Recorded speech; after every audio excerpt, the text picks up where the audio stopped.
అధికారం పోయినా బీఆర్ఎస్ నేతలు మాత్రం అక్రమాలు ఆపడం లేదు. పేదలను రోగులను జలగల్లా పట్టి పీడిస్తున్నారు. ఎప్పుడో శాంక్షన్ అయిన సీఎంఆర్ఎఫ్ చెక్కులను ఇవ్వడానికి ఇప్పుడు భారీగా లంచాలు గుంజుతున్నారు.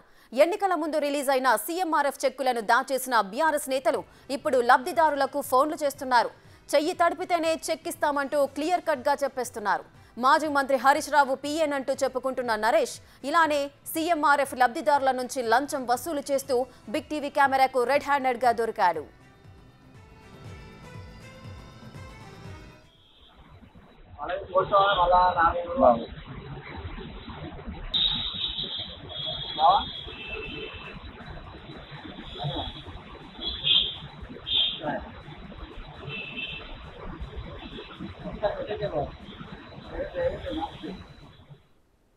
ఇదిగో ఈ విజువల్లో కనిపిస్తున్నది నరేష్. హరీష్ రావు పేషీలో పనిచేసేవాడు. హరీష్ రావుకు పీఎన్ అంటూ చెప్పుకుంటాడు. ఇతని చేతిలో భారీగా సీఎంఆర్ఎఫ్ చెక్కులున్నాయి. ఇవన్నీ ఎన్నికలకు ముందు అంటే అక్టోబర్లో రిలీజ్ అయ్యాయి. వాటిని ఇప్పుడు ఇస్తూ భారీగా వసూళ్లకు పాల్పడుతున్నారు. ఇలానే ఓ సీఎంఆర్ఎఫ్ లబ్ధిదారుడికి ఫోన్ చేసిన నరేష్ మీ చెక్ రెడీగా ఉందని ఓ హోటల్ అడ్రస్ చెప్పి కలెక్ట్ చేసుకోమని చెప్పాడు. అతని వ్యవహారం తేడాగా ఉండడంతో బిగ్ టీవీకి సమాచారం ఇచ్చారు లబ్ధిదారుడు. అక్కడికి వెళ్లిన బిగ్ టీవీ ప్రతినిధి నుంచి డబ్బులు తీసుకుని ఓ కవర్ అందించాడు నరేష్.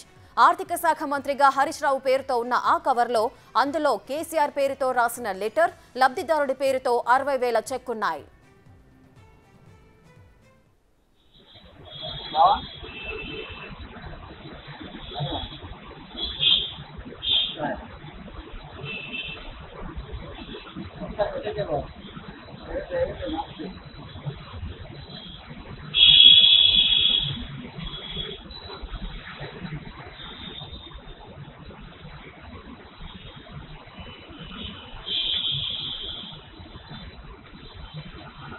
మామూలుగా పోస్ట్లో వచ్చి పోస్ట్ మళ్ళా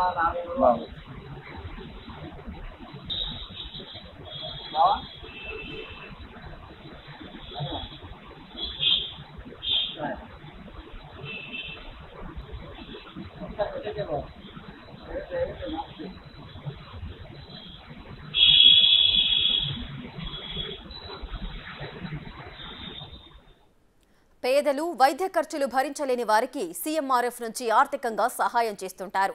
వైద్య ఖర్చులకైన బిల్లులను సమర్పిస్తే సీఎం కార్యాలయం వాటిని పరిశీలించి కొంతవరకు సాయం అందిస్తుంటారు. కానీ ఇలా వచ్చిన డబ్బుల్లోనూ వాటాలు కావాలంటున్నారు హరీష్ రావు సిబ్బంది. 60,000 వచ్చింది కాబట్టి 5,000 ఇవ్వాల్సిందేనన్నాడు. చేతిలో డబ్బులు లేవంటే గూగుల్ పే, ఫోన్ పే చేయాలన్నాడు. ఏటీఎంకి వెళ్లాలంటే వెళ్లి డబ్బులు తెచ్చే వరకు ఇక్కడే ఉంటానంటూ చెప్పాడు. చివరకు డబ్బులు తెచ్చిస్తే గానీ చెక్ను చేతిలో పెట్టలేదు నరేష్.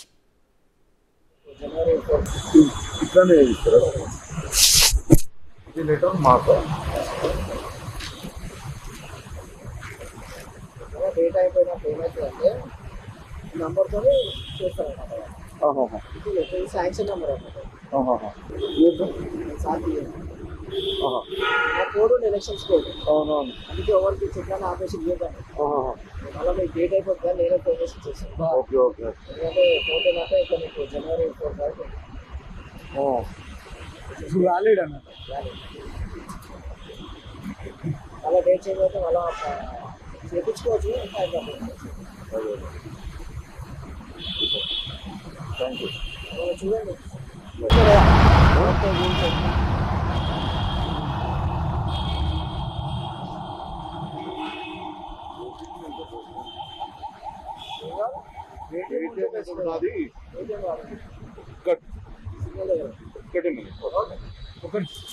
మెల్లగా టెన్షన్ లేదు. పూర్తిగా నేనే కూర్చుంటా.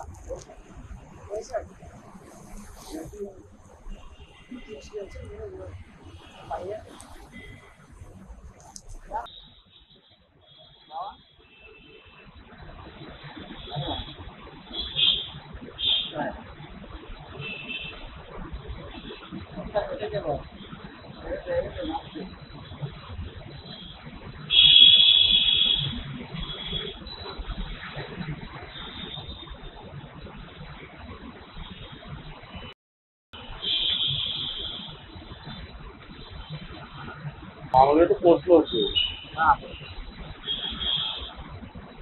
పోస్ట్ మళ్ళా ఒకటి రెండు కాదు, వందల సంఖ్యలో నరేష్ దగ్గర సీఎంఆర్ఎఫ్ చెక్కులున్నాయి. ఇప్పటికే కొంతమంది దగ్గర నుంచి డబ్బులు తీసుకొని చెక్కులు ఇచ్చేశాడు. చెక్ కోసం ఎప్పటి నుంచో తిరుగుతున్నామన్న బిగ్ టీవీ ప్రతినిధితో అసలు విషయం చెప్పేశాడు నరేష్. ఎన్నికల కోడ్ కారణంగా ఇవ్వలేదని, చాలా చెక్కులు తమ దగ్గరే ఉన్నాయంటూ ఒప్పుకున్నాడు. ఎన్నికల సమయంలో ఇలా డబ్బులు వసూలు చేస్తే ఎక్కడ రివర్స్ అవుతుందన్న భయంతోనే వాటిని ఇంతకాలం తొక్కిపెట్టారు. అధికారం వచ్చాక దర్జాగా వసూలు చేసుకోవచ్చనుకున్నా అధికారం కోల్పోవడంతో అయిన కాడికంటూ ఇప్పుడు దండుకున్నారు.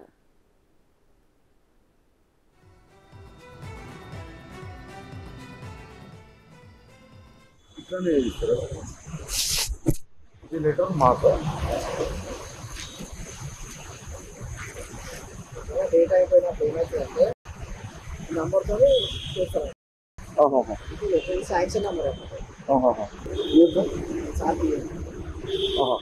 ఆ కోడ్ ఎలక్షన్స్ కోడ్. అవునవును. అందుకే ఎవరికి చెప్తాను ఆపరేషన్ చేయదండి. మళ్ళీ మీకు డేట్ అయిపోతుందా నేనే ఫోన్ చేస్తాను. Okay okay. ఎందుకంటే ఫోటో నాక ఇక్కడ మీకు జనవరి 4 వరకు వ్యాలిడ్ అన్నట్టు. మళ్ళీ డేట్ చేంజ్ అయితే మళ్ళీ చేయించుకోవచ్చు. టైం పడుతుంది. Thank you. చూడండి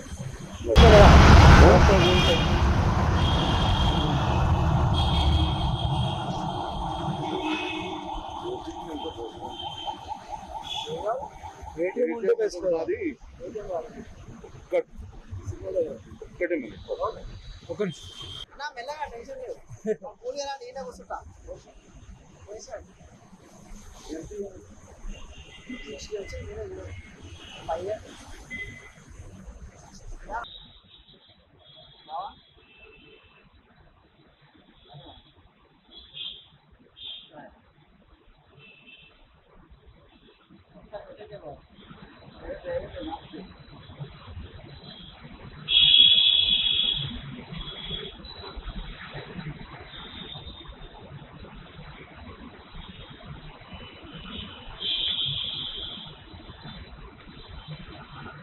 మామూలుగా అయితే పోస్ట్లో వచ్చేది.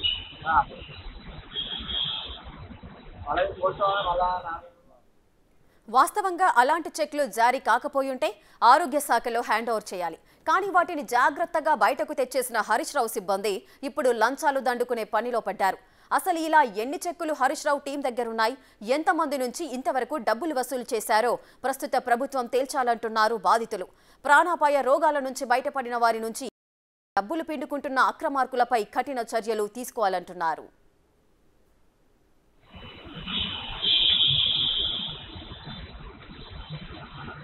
మామూలుగా అయితే పోస్ట్లో వచ్చేది.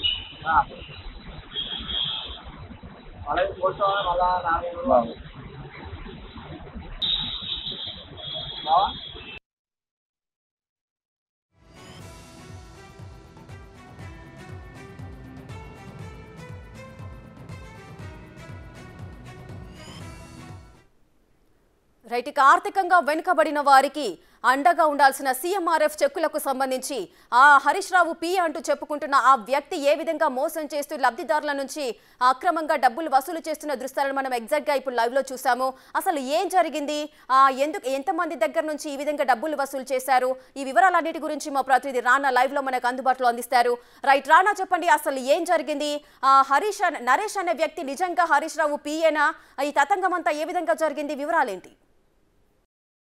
ఎస్రేఖ దాదాపు 10 సంవత్సరాలు ఆర్థికంగా సంక్షేమ పరంగా తెలంగాణని ఎన్నో రకాలుగా కూడా ముందుకు తీసుకెళ్ళాం. అవినీతి అనేది మా ప్రభుత్వంలో లేదనేసి కూడా అసెంబ్లీలో ఎన్నో ఢాంకాలు పలికినటువంటి అప్పటి బీఆర్ఎస్ ప్రభుత్వం ఇప్పుడు ఈ సంఘటన పైన కూడా నోరు మెదపాలని చెప్పుకోవాలి. ఎందుకంటే దాదాపు పేదవారు ఎంతో వైద్య ఖర్చులు ఎన్నో ప్రాబ్లమ్స్ వచ్చి ఆర్థికంగా చాలా చితికిపోయినటువంటి వారందరూ సీఎం రిలీఫ్ ఫండ్ కోసం వారు అప్లికేషన్ ఇచ్చినారు. కొంతమంది వాళ్ళ యొక్క మొత్తం బిల్స్ అన్ని కూడా చెక్ చేసిన తర్వాత వారి ఆర్థిక పరిస్థితి నిజంగానే వారి బిల్స్ ఎంతవరకు పే చేశారు, వాళ్ళకు ఉన్నటువంటి రోగం తీవ్రత అవన్నీ కూడా చెక్ చేసిన తర్వాత వాళ్ళ బ్యాక్గ్రౌండ్ అంతా కూడా చెక్ చేసిన తర్వాత వారికి చెక్కులు అనేది రెడీ చేశారు. రెడీ చేసిన తర్వాత దాదాపు కొన్ని వందల వరకు కూడా చెక్కులు అవన్నీ రెడీగా ఉన్నాయి. ఇంకా అవి కేవలం లబ్ధిదారులకి అవి ఇవ్వాల్సిన సమయంలో ఇక్కడే బీఆర్ఎస్ సంబంధించినటువంటి హరీష్ రావు ఏదైతే అప్పుడు మంత్రిగా ఉన్నారో, ఇప్పుడు ఆర్థిక మంత్రిగా కానీ అలాగే వైద్య శాఖ మంత్రిగా కూడా ఆయన అప్పుడు పనిచేశారు. ఆ పనిచేసినటువంటి పేషలో నరేష్ చాలా కీలకంగా కూడా అప్పట్లో నేపథ్యం ఏర్పడుతుంది. దాదాపు 100 రకాలకు సంబంధించినటువంటి ఈ యొక్క CMRF సంబంధించినటువంటి చెక్కులు ఏదైతే ఉన్నాయో ఆ చెక్కులు నరేష్ చేతుల మీదుగా కూడా చాలా మందికి లబ్ధిదారులకి ఇస్తున్నారు. ఆ ఇచ్చేటప్పుడు దాదాపు చేతివాటం అనేది కూడా ఆయన చూపిస్తున్నాడు. కొంతమంది దగ్గర 10,000 తీసుకుంటాడు, కొంతమంది దగ్గర 10% తీసుకుంటున్నాడు. ఒకవేళ ₹1,00,000 చెక్ వచ్చింది అనుకోండి, దాదాపు దాంట్లో ₹10,000 వరకు నాకు ఇవ్వాల్సిందంటే కూడా ఆయన చాలా మొండిగా కూడా చెప్తున్నటువంటి నేపథ్యం ఏర్పడుతుంది. ఒకవేళ ఇవ్వలేని పరిస్థితుల్లో ఒకవేళ ఇన్స్టాల్మెంట్లో ఇస్తాము, లేకపోతే ఇప్పుడు మీరు డబ్బులు ఇస్తే మేము డ్రా చేసుకున్న తర్వాత మీకు ఇస్తామని చెప్పినా కూడా అతను మాత్రం సస్య మీరు అంటున్నారు. ఖచ్చితంగా మీరు డబ్బులు ఇస్తేనే మీకు వచ్చినటువంటి చెక్కు నేను ఇప్పుడు ఇస్తాను అని కూడా చెప్తున్నట్టు నేపథ్యం ఏర్పడుతుంది.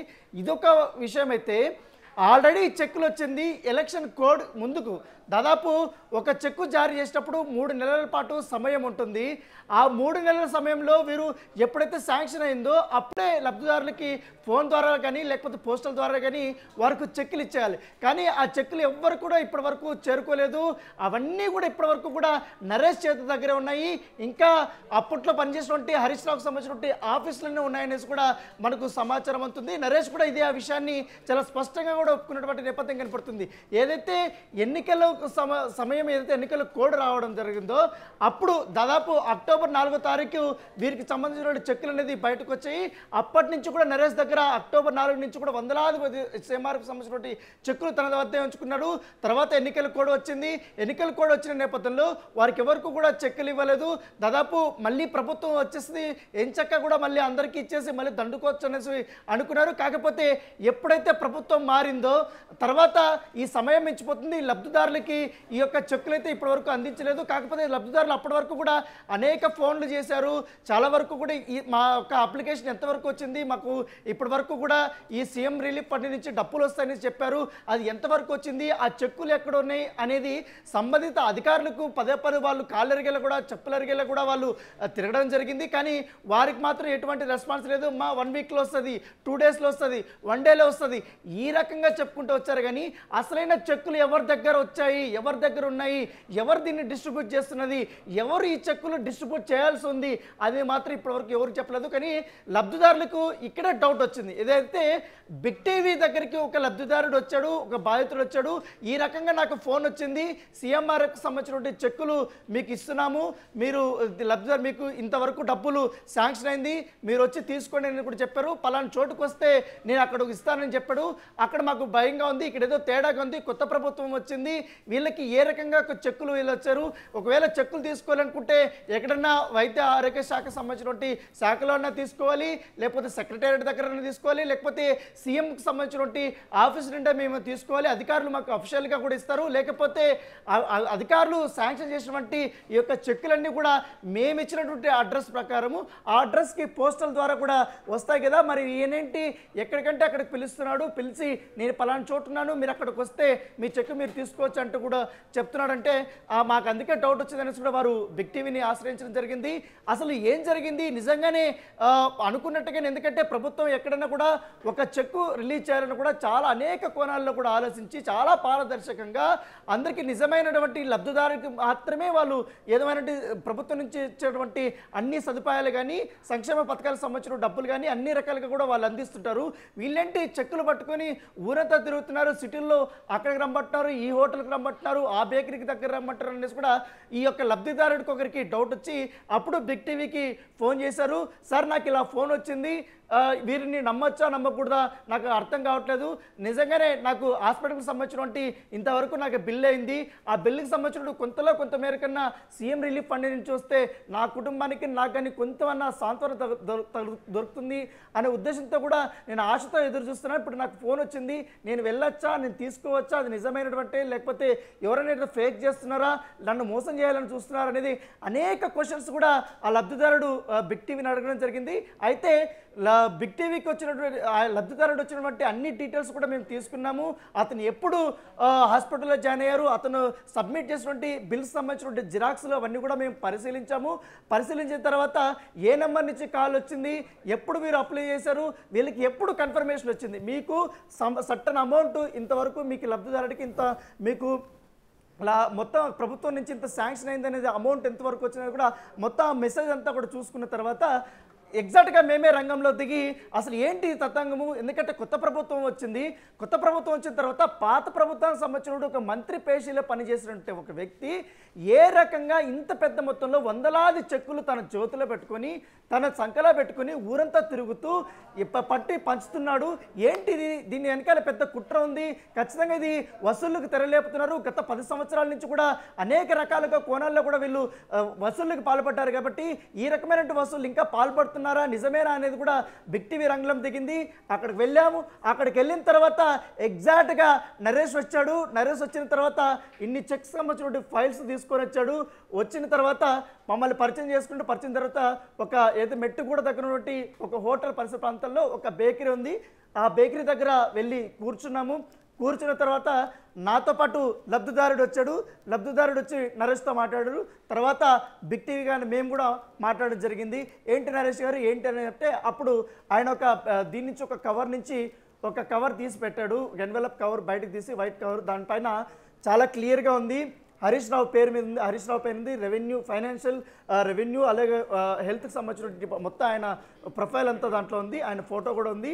అది తీసి దాంట్లో నుంచి చూసి ఇదిగో మీరు నమ్మలేదు కదా నేను చెప్తుంటే, మీకు శాంక్షన్ అయినటువంటి అమౌంట్ పైన చెక్ ఉంది, కింద సీఎం గారికి సంబంధించినటువంటి మెసేజ్ కూడా ఉంది చూడండి అనేది కూడా ఆయన చూపించాడు. అప్పుడు లబ్ధిదారుడికి అలాగే అక్కడికి వెళ్ళినటువంటి బిగ్ టీవీకి కళ్ళు పైర్లు కమ్మాయి. ఏంటిది ప్రభుత్వం వచ్చిన తర్వాత ఈయన దగ్గరికి ఎలా వచ్చేది? అసలు పేషీలో ఉండాలి కాబట్టి ఇవి డిపార్ట్మెంట్ దగ్గర ఉండాలి కావాలి. ఇవన్నీ చెక్స్ అన్ని ఇతని దగ్గరికి ఎందుకు వచ్చాయి?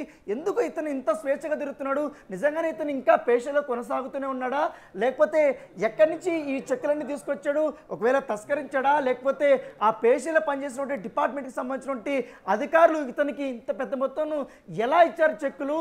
లేకపోతే ఈయనకి పర్మిషన్ ఇచ్చింది, ఈయనకి అసలు ఎలా వచ్చాయి ఈ చెక్కులన్నీ కూడా అని కనుక్కోవడానికి, డీకోడ్ చేసుకోవడానికి మేము అనేక విధాలుగా కూడా ప్రయత్నించాము. అప్పుడైతే మాటలో మాట చెప్పండి నరేష్ గారు ఏంటి ఇది అంటే, అవునండి మీకు శాంక్షన్ అయింది, అప్పుడు మేము పలానా ఏంటంటే ఎన్నికల కోడ్ రావడం వల్ల మేము ఇవ్వలేకపోయినాము, ఇప్పుడు సమయం మించిపోతుంది, మీకు చెక్కు జారీ అయిన డేట్కి వ్యాలిడిటీ ముగిసిపోతుంది కాబట్టి అంతలోపల లబ్ధిదారులకు మేము ఇవ్వాలి, దానికి అందుకే నేనే డైరెక్ట్గా వచ్చి ఇస్తున్నాను. ఇది నేను పలానా చోట హరీష్ రావు దగ్గర నేను పిఏగా పనిచేస్తున్నాను, నేను సార్ మనిషిని, సార్ ఉన్నప్పుడే నేను అనేక రకాలుగా కూడా నేను ఈ యొక్క చెక్కులన్నీ కూడా లబ్ధిదారులకు అందించాను, సార్ సమక్షంలో కూడా ఇచ్చారు, చాలా వరకు తీసుకొని ఇచ్చారు, ఇవంతా మాకు మామూలే. ఇప్పుడు కాకపోతే కొత్త ప్రభుత్వం వచ్చింది కాబట్టి మేమే మీకు డైరెక్ట్గా ఇవ్వాల్సి వచ్చింది, ఎందుకంటే ఇది కొత్త ప్రభుత్వానికి సంబంధం లేదు, ఇది పాత ప్రభుత్వానికి అనేది ఆయన చాలా స్పష్టంగా చెప్పాడు. స్పష్టంగా చెప్పిన తర్వాత అప్పుడు కూడా లబ్ధిదారుడు నమ్మలేదు. ఎప్పుడైతే ఆయన చెక్కు చూపించాడో అతని పేరు మీద ఉంటే అప్పుడు నమ్మడం జరిగింది. తర్వాత తీసుకున్న తర్వాత నరేష్ గారు అనుకో ఈ చెక్కు మీకు ఇవ్వాలంటే ఇప్పుడు మీకు 60,000 రూపాయలు శాంక్షన్ అయింది కాబట్టి 60,000 రూపాయల్లో దాదాపు నాకు 5,000 రూపాయల వరకు కూడా ఇప్పుడు ఫోన్పే కానీ గూగుల్ పే కానీ ఏదో రకంగా మీరు నగదు రూపంలో ఇస్తే మీ చెక్ నేను చేతిలో పెడతాను అన్నాడు. అదేంటంటే ఇప్పుడు నా దగ్గర ఏటీఎం, ఫోన్పే, గూగుల్ పేలో డబ్బులు లేవండి, ఏటీఎం దగ్గరికి వెళ్ళి మేము వాటంతా కూడా డ్రా చేసుకురావాలి డబ్బులు అని చెప్పినప్పుడు ఇక్కడే సిగ్నల్ ఉంది, ఆ సిగ్నల్ పక్కన ఏటీఎం ఉంది, వెంటనే వెళ్ళి ఏటీఎం పెట్టి తీసుకొచ్చేయడం 2 నిమిషాల్లో పని అయిపోతుందని చాలా క్యాజువల్గా ఎంత హుందాగా మాతో మాట్లాడేటప్పుడు అంతా కూడా లబ్ధిదారుడు ముందున్నప్పుడు కూడా అతను ఏవేవో ఫోన్లు మాట్లాడుతున్నాడు. నేను ఇక్కడున్నానండి, మీ చెక్ కూడా రెడీ అయిపోయింది, మీరు రెడీగా ఉండి నేను వచ్చేస్తున్నాను, ఇక్కడ ఆల్రెడీ ఇచ్చేస్తున్నాను అనేసి అనేక రకాలుగా కూడా ఫోన్లు మాట్లాడుతూనే ఉన్నాడు. మాట్లాడిన తర్వాత మేము ఇవంతా కూడా బిగ్ టీవీ అక్కడ గమనిస్తుంది, మేము అక్కడ ముందున్నాము, అతను ఏం చెప్తున్నాడు, అతని హావభావాలు ఏంటి, అతను నిజంగానే హరీష్ రావు పేషీలో పనిచేశాడా, హరీష్ రావు మనిషిని అనేక రకాలు కూడా చెక్ చేసుకున్న తర్వాత హరీష్ రావు దగ్గర ఆయన పని చేస్తున్నాడు, ఆ పేషీలోనే ఉన్నాడు, చాలా కీలకంగా కూడా ఆయన ఉన్నాడు. ఇలాగే పాటు దాదాపు వందలాది చెక్కులు కూడా అతని సమక్షంలోనే ఇట్లా డబ్బులు తీసుకుంటూ డబ్బులు వసూలు చేస్తూ ఈ రకంగా లబ్ధిదారులకి వారు చెక్కులు అందిస్తున్నారు. ఇది ఖచ్చితంగా కూడా భారీ ఎత్తున కొన్ని కోట్ల రూపాయల వరకు ఇప్పటి వరకు కొల్లగొట్టారనేసి కూడా బిగ్ టీవీలో సంచలనమైనటువంటి విషయాలు వెలుగులోకి వచ్చాయి. అప్పుడు మేము చాలా పదే అడిగాము, మీకు ఇవి ఎలా వచ్చాయంటే పేషెంట్ అంటే తీసుకొచ్చారంటే మీకు ఇచ్చాము, అప్పుడు ఎలక్షన్ కోడ్ ఉంది కాబట్టి దానికోసమే ఆపాము, లేకపోతే ఎప్పుడో ఇచ్చేసేటోళ్ళు అనేది కూడా ఇవ్వడం జరిగింది. కానీ లబ్ధిదారుడు ఏం చూస్తారంటే ఏదో రకంగా కూడా మాకు చెక్ వచ్చిందిలే, ఆ చెక్ తీసుకున్న తర్వాత మేము వెళ్ళిపోవచ్చులే అని అనుకున్నారు.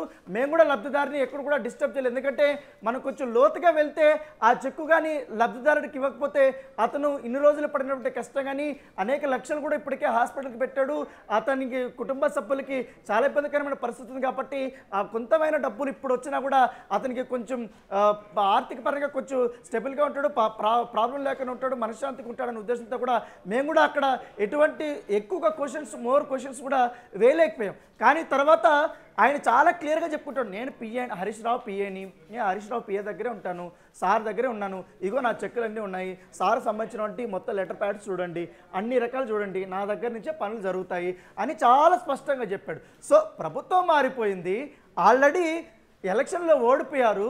గతంలో కానీ నాటి ముఖ్యమంత్రి చాలా క్లియర్గా చెప్పాడు, దళిత బంధులో కానీ ప్రభుత్వం నుంచి సంక్షేమ పథకాలు డైరెక్ట్గా లబ్ధిదారులకు ఇచ్చేటప్పుడు, ఇలాంటి ఏదో పెన్షన్ ఇచ్చేటప్పుడు కానీ ఎక్కడ కానీ ప్రభుత్వ ఉద్యోగులు కానీ బీఆర్ఎస్ సంబంధించిన నాయకులు కానీ ఎవ్వరు కూడా, ఎమ్మెల్యేలు కానీ ఎవ్వరు కూడా లబ్ధిదారులకు ఇస్తున్నటువంటి డబ్బుల్లో కానీ ఎవరు కూడా కమిషన్స్ తీసుకోవద్దండి.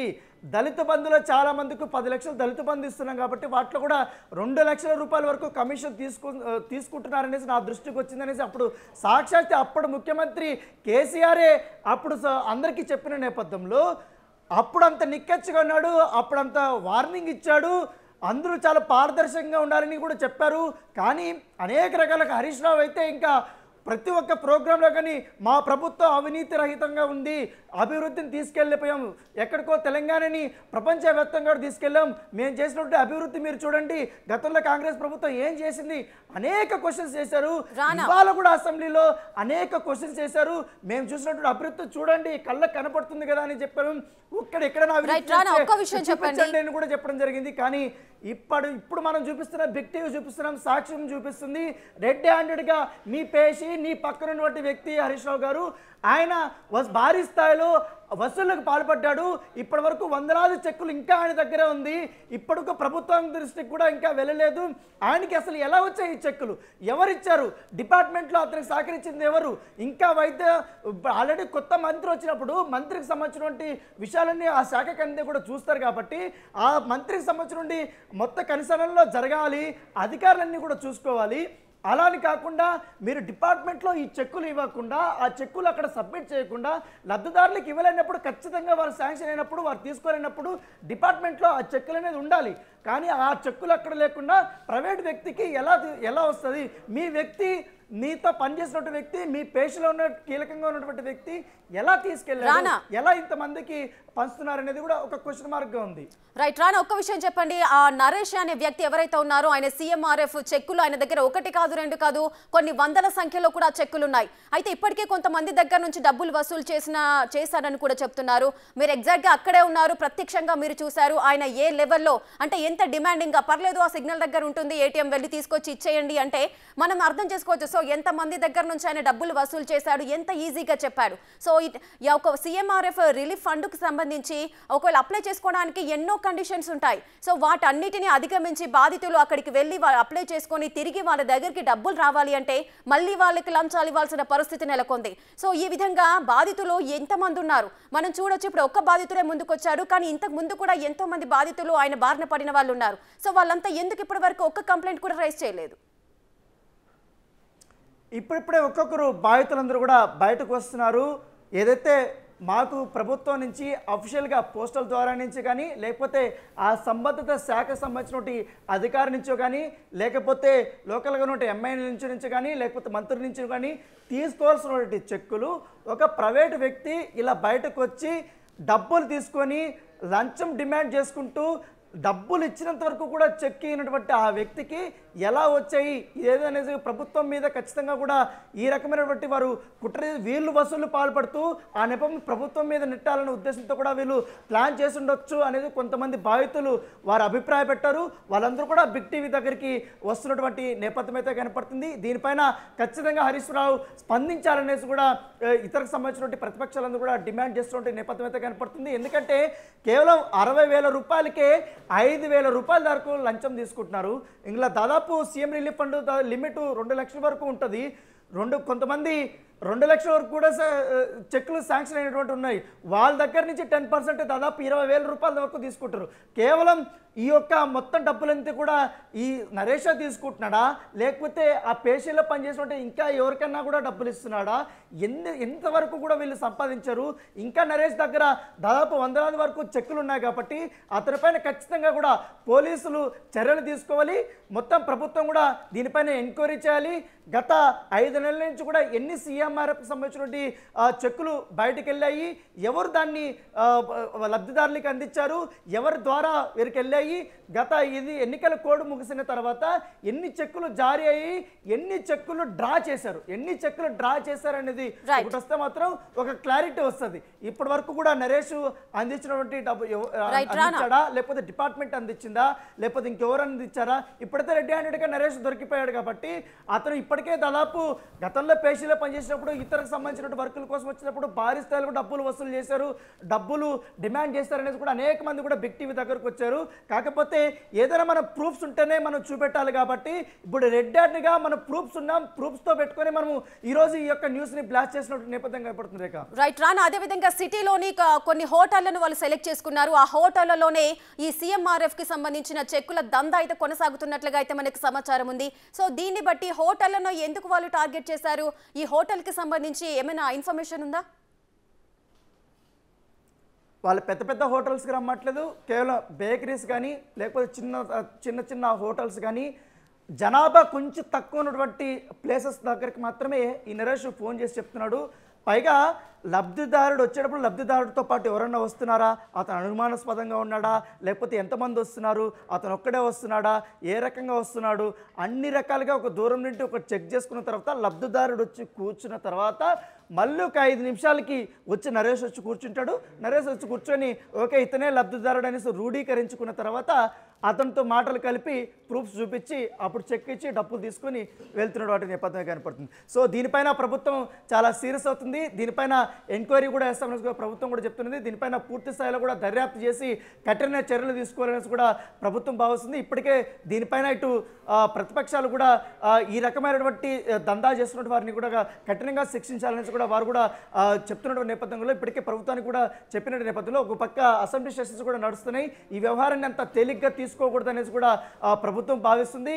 ఎందుకంటే ఏ ప్రభుత్వంలో ఇప్పుడు ఏ చిన్న తప్పు జరిగినా ఖచ్చితంగా ఆ ప్రభుత్వం మీద నెపం వేసే అవకాశం ఉంది. కాబట్టి గతంలో జరిగినటువంటి తప్పులు, గతంలో పనిచేసినటువంటి వ్యక్తులు ఇంకా పనిచేస్తూనే ఉన్నారు, ఇంకా సిస్టంలోనే ఉన్నారు. ఆ అవినీతి సంబంధించిన పరులు ఇంకా ఎక్కడే ఉన్నారు. ఈ అవినీతి పరులు ఇంకా జలగలాగా ప్రజల్ని పీల్చుకొని తింటూనే ఉన్నారు, ఇంకా వసూళ్లు దందాలు చేస్తూనే ఉన్నారు. వారి పీడ పొలగాలంటే ఖచ్చితంగా కూడా పూర్తిగా వైద్య శాఖలో కానీ అలాగే గతంలో ఏవైతే ఈ యొక్క చెక్కులు రిలీజ్ చేశారో దీంతో పాటు ఇతర సంబంధించిన లబ్ధిదారులకి డబ్బుల రూపంలో కానీ ఇంకా రకంగా అనేక రకాలుగా కూడా ఇచ్చారు కాబట్టి వాటిపైన కూడా విచారణ చేయాలని కూడా ప్రభుత్వం భావిస్తుంది. కాబట్టి దాని దగ్గరకే ఇవాళ చర్యలు తీసుకోవాలని కూడా ఇప్పటికీ ప్రతిపక్షాలు డిమాండ్ చేస్తున్నట్టు నేపథ్యం కనబడుతుంది. Right, thank you Rana, thanks for the details.